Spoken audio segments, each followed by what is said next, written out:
La résistance a commencé. C'est la résistance populaire et c'est la résistance individuelle. Nous avons dit qu'il n'est pas question pour nous, qu'il n'a jamais été question pour nous de faire sécession territoriale.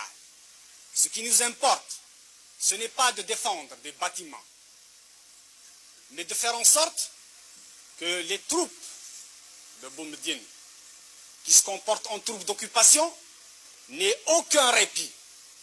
La stratégie militaire que nous avons arrêtée, il n'est pas question de la dévoiler, mais elle est fondée sur la défense en profondeur.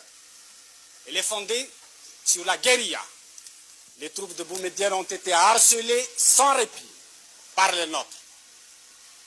Maintenant, il vous appartient à vous, à nous tous, de continuer la résistance. Il leur est impossible de tenir plus d'un mois parce qu'ils n'ont pas de finances, parce qu'ils n'ont pas de puissance, parce que hier, dans la nuit, ils ont été attaqués par nos troupes à Médéa et vous avez dû l'apprendre par la radio.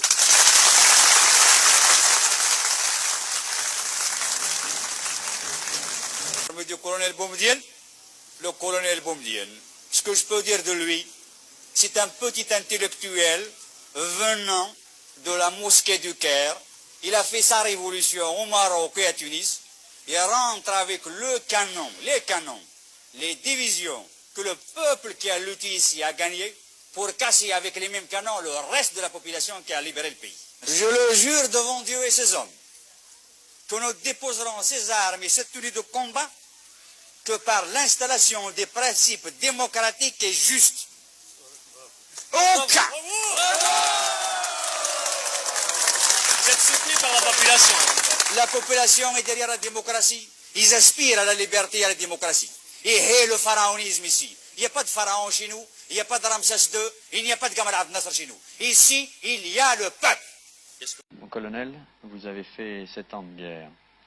Vous êtes prêt à recommencer? Oui, j'ai fait 8 ans de guerre contre le colonialisme. Si le gouvernement algérien décide à remplacer le colonialisme, je suis prêt à faire face. Des moudjahidines, des militants, après avoir lutté pendant 8 ans, se trouvent actuellement sans logement, sans pension, sans travail. Et beaucoup d'eux se trouvent dans des prisons. Je ne veux pas faire couler du sang entre Algériens. Je l'ai évité déjà. Ce qui vous a coûté vos galons. Mes galons, ce n'est pas l'armée française qui me les a donnés, ni un monsieur qui est au pouvoir aujourd'hui.